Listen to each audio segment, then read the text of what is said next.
It is an ancient meditation technique discovered 25 centuries ago in India by a man named Siddhartha Gautama, known as the Buddha. The records from the Buddha's time tell remarkable stories of serial killers changed into saints and of cruel tyrants who became model rulers by practicing this technique. With the passing of time, civilizations rose and fell, but Vipassana was carefully preserved and passed on from generation to generation in South Asia.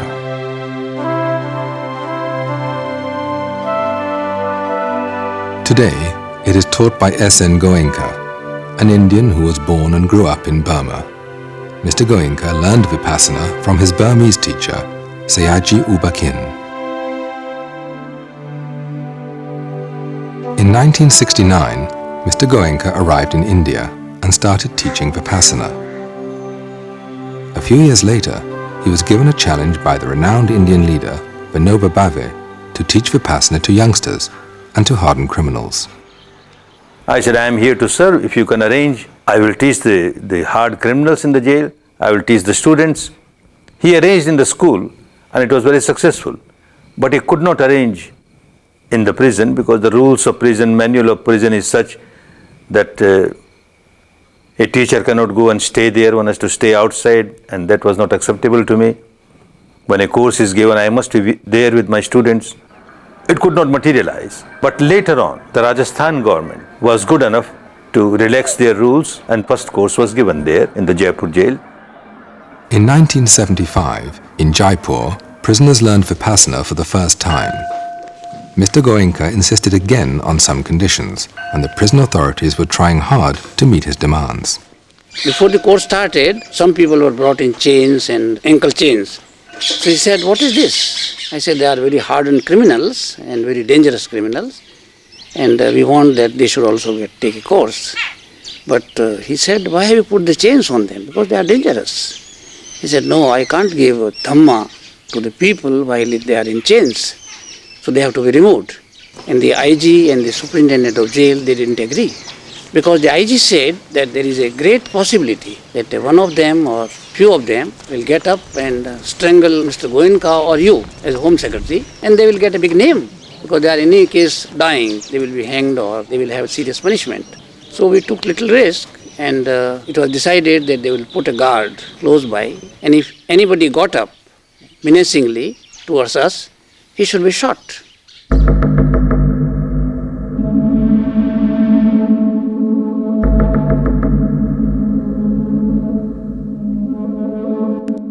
Fortunately, no shot had to be fired. The Jaipur jail course concluded peacefully. Its success led to more courses in other prisons. One of them was Baroda jail. The superintendent, Mr. Vora, was impressed by the effect of Vipassana on his prisoners and decided to take a course himself. After that, he arranged 5 more courses in Baroda jail. कैदियों के बीच और staff के बीच में जो coordination है वह भी अच्छे तरह से चल रहा है। कैदियों को अपने फैमिली के साथ का जो व्यवहार है वह भी अच्छी तरह से चल रहा है। कैदियों में जो रिवेंज लेने की जो भावना है कि मैं यहाँ से छूट और बाद में उनको मार डालो, ऐसा कर डालो, ये सब उनमें से निकल गया। Babu Baya was notorious for killing 3 people in 5 minutes during a gang fight. और जो मेरी खिलाफ पार्टी थी, जिनके लिए मुझे नफरत थी, बदले की भावना थी, विपश्यना साधना से इतना परिवर्तन आया कि उनके लिए मुझे एक तरह की हमदर्दी जागी, अपने किए पे पछतावा हुआ। After taking a course, he contacted the family of his victims, seeking forgiveness. यानी समाधान कॉम्प्रोमाइज़ के लिए वे तैयार भी हुए और 92 में रक्षाबंधन के दिन यहाँ पे आके उन्होंने मुझे, दोनों बहनों ने काफ़ी खेलदिली पूर्वक स्व खुशी से आके उन्होंने राखी बांधी और एक भाई बहन का पवित्र नाता उन्होंने यानी जोड़ा है और आज भी मैं उनकी फैमिली को पूरा अच्छी तरह अपनी फैमिली की तरह ही संभाल रहा हूँ। क्षमा देना और क्षमा आपना ये दोनों बहुत मुश्किल काम है। जिसका हस्बैंड मार डाला है, जिसका भाई मार डाला है, उनके हाथ में, उनके मुंह में राखी बांधना, उनके मुंह में कुछ स्वीट डालना, हिम्मत वाली बात।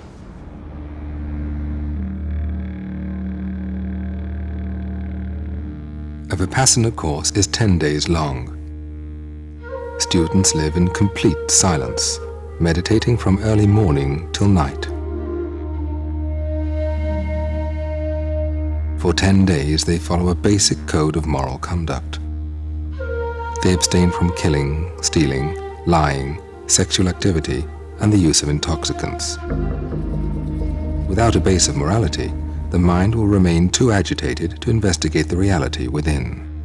Any physical or vocal action which is unwholesome, which goes against morality, which is immoral, starts with a impure mind, a negative mind. So you kill somebody, you can't kill somebody without generating tremendous amount of anger or hatred in you. You steal something, you can't steal something without generating tremendous amount of craving or greed. And every time one generates negativity in the mind, one becomes miserable. When you do something wrong, you instantly punished. Why? Because you're now guilty. You've told a lie and you're telling 100 lies to justify one lie. You've stolen, now you're suspicious that you might be caught. The very fact that you are under the agony of getting caught is the pain you're getting out of the law of nature.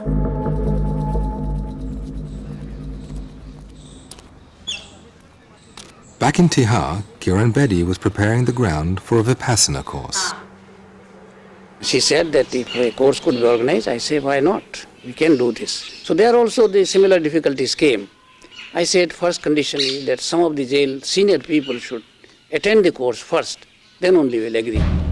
Unless the keepers of the prisoners change, prisoners will not change.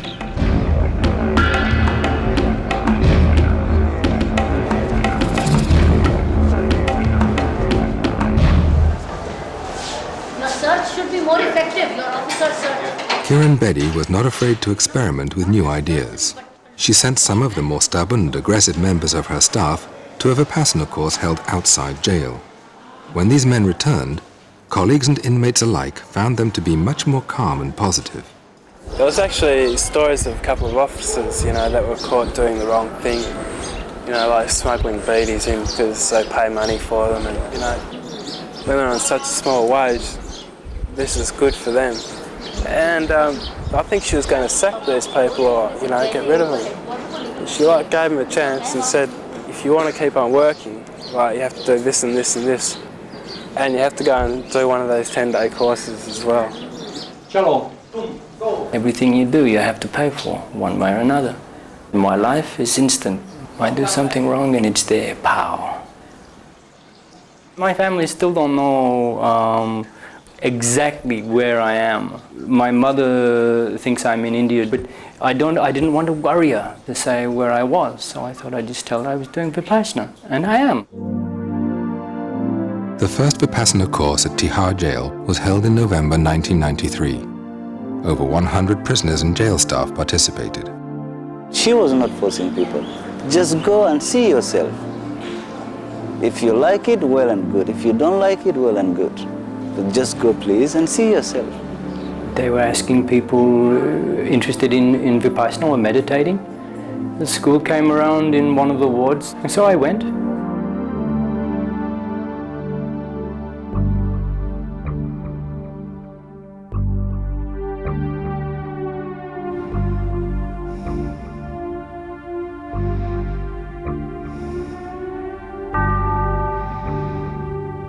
At first, all one is asked to do is to focus on one's own natural breath, to feel it coming in and out of the nostrils, and to maintain this awareness for as long as possible. Sounds simple, but it's not.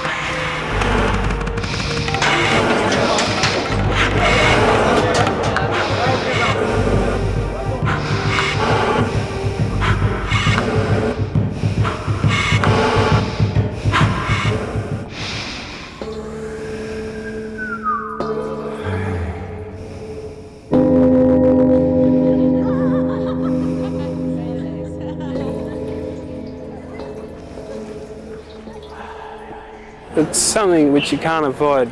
You can concentrate for so long, and after a while you don't realise it, but your mind wanders. And it's after a while you say, hey, you're supposed to be back here, concentrating, and so you come back to it. Then you find yourself, you're off wandering again, thinking about something which you're doing back home, and then hang on, you're supposed to be back on the meditation. When one sits down to be still, an endless stream of thoughts wells up in the mind. Memories, hopes, fears start flooding in.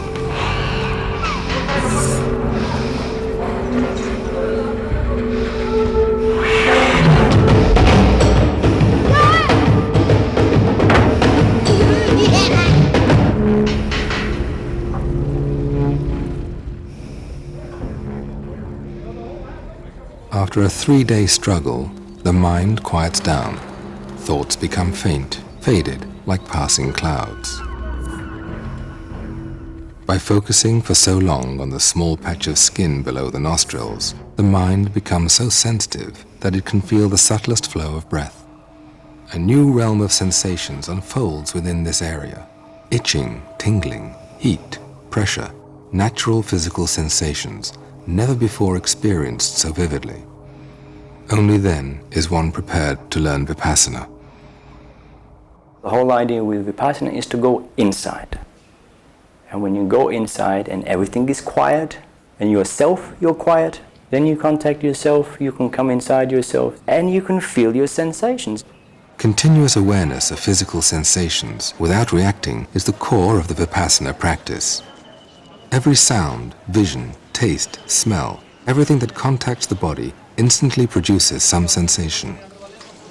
The technique focuses on natural physical sensations as the crucial link between mind and body, the key to understanding human behavior. Through Vipassana, one realizes that one's own attitudes and addictions, suffering and happiness, are not caused by the outside world. It is the reactions to pleasant or unpleasant sensations the world evokes within the body that dictate one's actions and conditions the mind.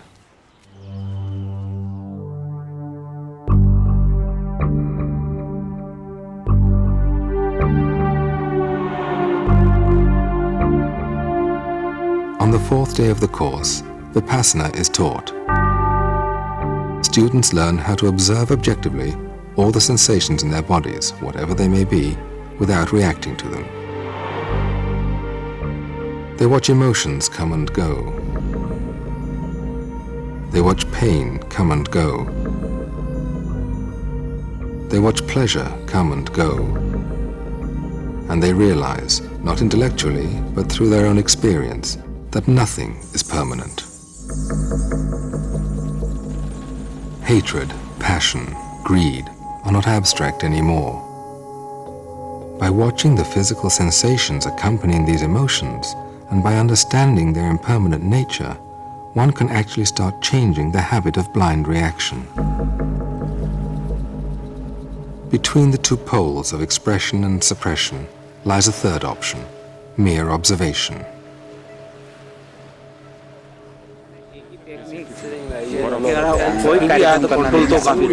After the first course, I was like so overwhelmed with everything. I see things as the way it is, the reality. You do get a lot of answers out of it. It's you who can make yourself into the right path, and it's you who can lead to a misery.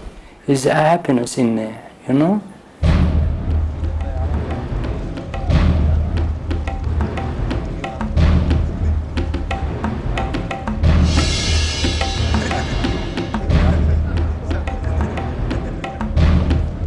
After the course, it was no looking back. Even for us, it was saying, hey, thank God we found a remedy.